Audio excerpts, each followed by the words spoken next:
This video is for you if you feel like discipline isn't working for you.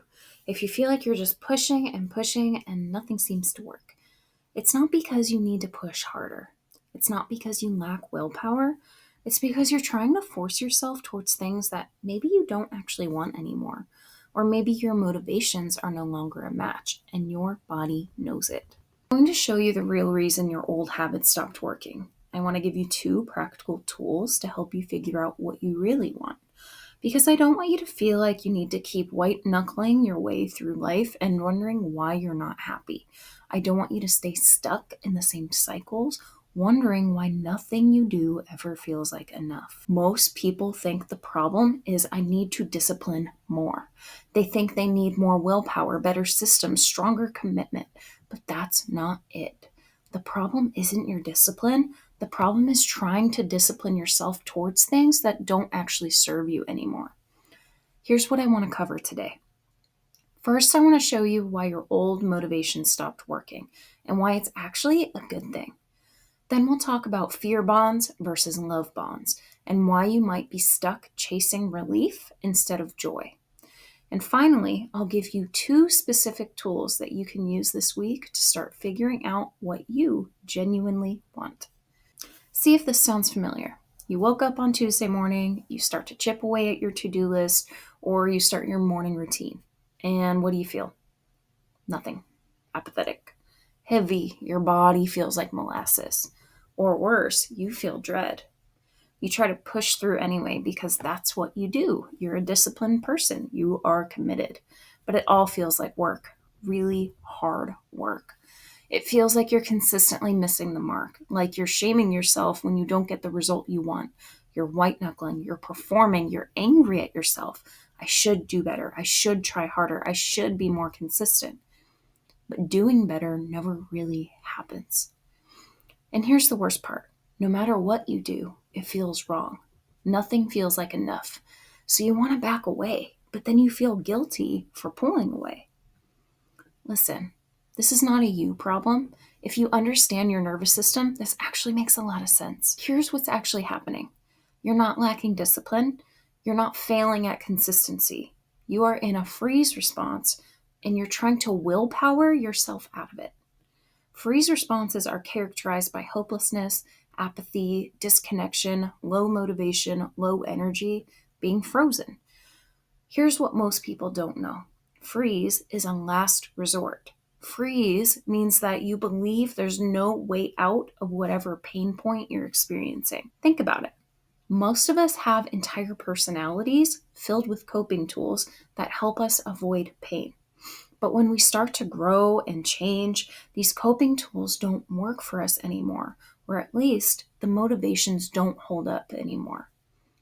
Relationships that used to feel good, they were meeting needs that you had back then, or they were feeding old dynamics. But your perspective and so your desires have shifted.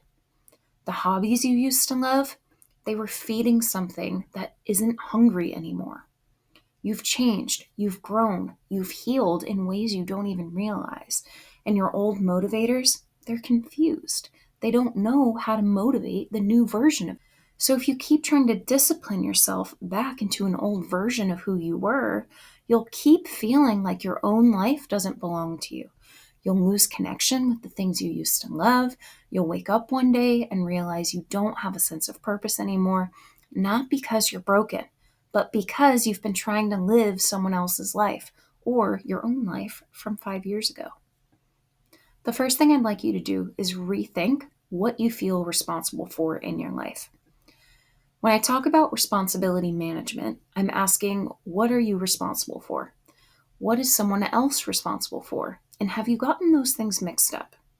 Most of us are confused about what belongs to us and what doesn't. And this confusion shows up everywhere, in relationships, in work, and then that bleeds into our habits and our general attitude. Here's what this looks like in real life. You're in a relationship. You feel responsible for making your partner happy, for managing their emotions, for fixing their problems. Or maybe it's the opposite. You've pulled back so far that you're avoiding the responsibility at all. When your sense of responsibility is distorted, it creates 2 really painful patterns. The first one is enmeshment. That's one side of the spectrum. You don't know where you end and where the other person begins. You're over responsible. You're carrying things that were never yours to begin with. The other side of the spectrum is avoidance. You are under responsible. You've checked out completely because the weight just feels intolerable, unbearable. Both of these patterns kill motivation. When you're carrying too much, you are overfunctioning. You are busying yourself with the wrong things. And of course, you can't be consistent. You're trying to hold up the whole world. But when you're carrying too little, everything feels empty. It's purposeless. There's no investment. There's no reason to show up. What's in motion stays in motion. And when there is no flow, it's very hard to get going again. Here's a common pitfall in relationships. A lot of us think it's other people's responsibility to validate our feelings, to make us feel better, to fix our pain. And listen, it's beautiful when someone can do that for you. It's wonderful to feel seen and held and understood. But here's just a little bit of tough love. As a grown adult, it is a powerful skill to be able to validate your own emotions, your own experiences. That's what makes you a confident, powerful person. When you wait around at baseline, hoping for someone to see you and be with you in your pain, it's a stuck feeling because we can't control when someone else will meet our needs. We can only be in control of our own behavior. And I want you to be powerful. If you're in a relationship right now and you're often upset your partner doesn't validate your feelings, it's probably pointing to a pattern in your life.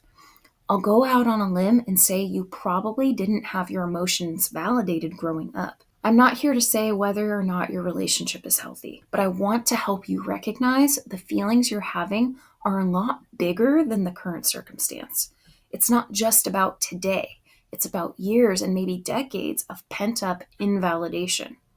And no single person can fix that for you. We want our closest relationships to be with us inside of our pain. We want to feel seen. We want to feel heard and known and understood. It's only human. But we can't truly receive other people's efforts if we aren't practicing it for ourselves. In order to do this, I'd like to invite you to check out my video on the stew method.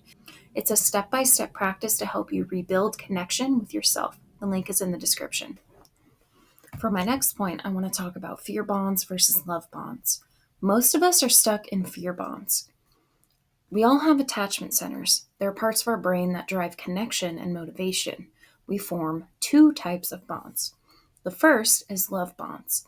These are the connections built on positive feelings, on joy, on desire, on genuine enjoyment. Fear bonds, these are connections built on trying to get away from something that is unwanted, away from pain or shame or inadequacy. Many of us have spent so long developing coping tools to get away from what's unwanted, and we don't even know what we really want anymore. We lost the whole concept of experiencing goodness. We're just showing up to the same miserable cycles over and over. Think about your habits right now. The same habit can be progressing you, or it could be keeping you stuck depending on the motivation behind it. I'll give you a personal example. I was in a season where I felt completely disconnected and unmotivated. My wanter was broken. I didn't want to do the things I usually enjoyed.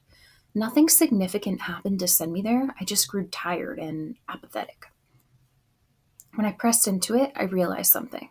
I had gone through a significant amount of change, and my old motivators weren't motivating me anymore. For example, my motivation to work out used to be fueled by self-rejection.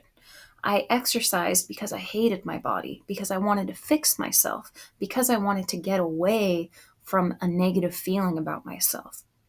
But as I was learning to love myself, that self-rejection started to fade, and so did my motivation to work out.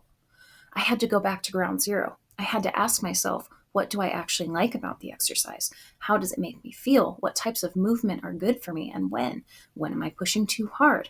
I had to rebuild my relationship with exercise from scratch, not from fear, but out of love, out of connection. But as I was learning to love myself, instead of how do I get away from a body that I love, it becomes how do I get closer to a body I want to love and care for and nurture. Do you see the difference? Same habit, different motivation. Think about your own habits. Where do you feel stuck? My guess is your motivations are likely connected to a fear bond in that area. Do you exercise because you love how it feels or because you're afraid of being out of shape? Do you work on that business because it lights you up or because you desperately need to get out of your corporate job? Are you staying in that relationship because it genuinely nourishes you or because you're afraid of being alone? Fear bonds work for a while, but eventually they burn you out because fear is exhausting and it's not sustainable. When I say lean into desire, people think I'm talking about the quick fix, the dopamine hit, the scrolling on your phone, the binging Netflix, the eating junk food. That's not desire, that's relief. My challenge to you is to find true enjoyment. Not the thing that numbs you out for 10 minutes, but the thing that actually fills you up. Here's the third thing I want to show you. If your old habits don't work anymore, it's not a failure, it's information. You're in a season of disenchantment, and disenchantment is an invitation. It's your body saying, hey, this doesn't fit anymore. We've outgrown this. Let's find something better, something different, something more aligned. But most of us panic when we hit disenchantment. We think something's wrong with us. We try to force ourselves back into what used to work. But neurochemically, discontentment is what leads to action, which leads to pleasure. What if instead you recognize your need to experiment and to play? What if you gave yourself permission to fall in love all over again, on your terms, in your time, aligned with your values? Okay, so what do we actually do with all this? I'm going to give you 2 tools you can start doing this week. The first one is the responsibility bucket exercise. Here's what you're going to do. First, make a comprehensive list of everything you feel responsible for. Everything: your partner's emotions, your kid's success, your coworker's workload, your friend's happiness, your own productivity, your body, your income, anything you could think of. Just brain dump it onto paper. Step 2 is to sort that list into 3 buckets. Bucket 1 is fully responsible. These belong to me. They genuinely are mine to carry. They're my emotions. They're my choices. They're my healing. Bucket 2, these are shared responsibilities. These are things where you have some responsibility, but it's not totally on you. This might be in co-parenting. It might be a collaboration with work projects. It might be mutual friendships. Bucket 3 is not responsible. These are the things that you're carrying that were never yours to begin with. Other people's feelings, other people's choices, other people's healing. Now you're going to add a 4th bucket. Is there anything that I could take responsibility for that would change my life for the better? And you'll make a commitment to exchange the not responsible items for the could be life-changing items. Here's the key. Most of us needed someone outside of our situation to help us sort through these buckets, because oftentimes we're too close to our own situation to see it objectively. So if you can, do this exercise with a therapist, a coach, or a trusted friend who can give you an objective perspective. Once you do this, here's what will start to happen. You'll become more and more aware of what doesn't belong to you. Those things will start to feel very heavy. Your body will start to reject them. You will notice the weight more clearly. And the awareness is the first step towards setting boundaries. This is the biggest mistake people make with this exercise. They sort things into the not responsible bucket, and then they keep picking them up anyway because of their old patterns. Because letting go feels selfish or maybe scary, or they're abandoning someone. And so if you need someone to work through these patterns with you, check out my coaching packages on my website, and they're linked in the description. Here's the truth. Carrying things that don't belong to you, it doesn't help anyone. It just burns you out. And when you're burned out, you can't show up for the things that actually belong to you and actually make forward movement. You're not going to sort out your list one time and then suddenly have perfect boundaries. But you will start to notice patterns. You'll start to catch yourself picking up things that don't belong to you. And then you'll notice a hesitance to pick up those things, or maybe a frustration when you do. And slowly by slowly, you'll get better at setting them back down with practice. Here's tool number 2. We're going to exchange the fear bonds for love bonds. The way we do this is to start looking for little moments of enjoyment. Not big, life-changing experiences, just little moments. The first step is going to notice what brings you even the tiniest bit of relief or goodness. Maybe it's the way your coffee tastes in the morning, or it's the feeling of sunlight on your face, or it's a song that makes you smile. It doesn't have to be profound, it just has to be real. You want to start collecting these moments. Keep a list on your phone or a journal, or just make a mental note. The goal is to start building your awareness of what actually feels good instead of going through the motions or continuing to do things that actively feel bad in your body. Step 3 is slowly grow the experiences. Can you extend the moment of enjoyment? Can you make it last a little longer? Can you find a slightly bigger version of it? You're not trying to force anything, you're just exploring. This is a tool you want to use every single day. If you're in the nothing feels good place and it's hard to think of something, we can try asking a different question. What would bring relief instead?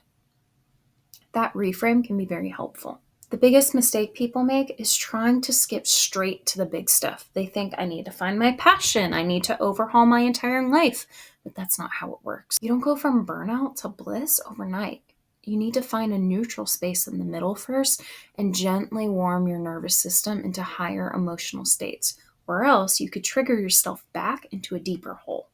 You want to start with tiny sparks and let them grow. And while your awareness of goodness grows, you'll become more sensitive to what doesn't feel good, and you'll naturally want to move away from those things. You're not trying to fix yourself, you're trying to reconnect to yourself, and reconnection is going to take time. So here's what I want you to do this week. Practice assignment 1. Do the responsibility bucket exercise.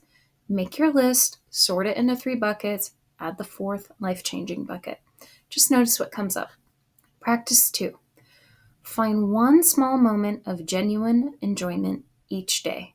Once that feels good, increase it to 2, and then 3, and then keep adding to the list. It's helpful to write them down. Practice number 3. Check in with your body. What does it feel like when you're doing something out of obligation, out of discipline?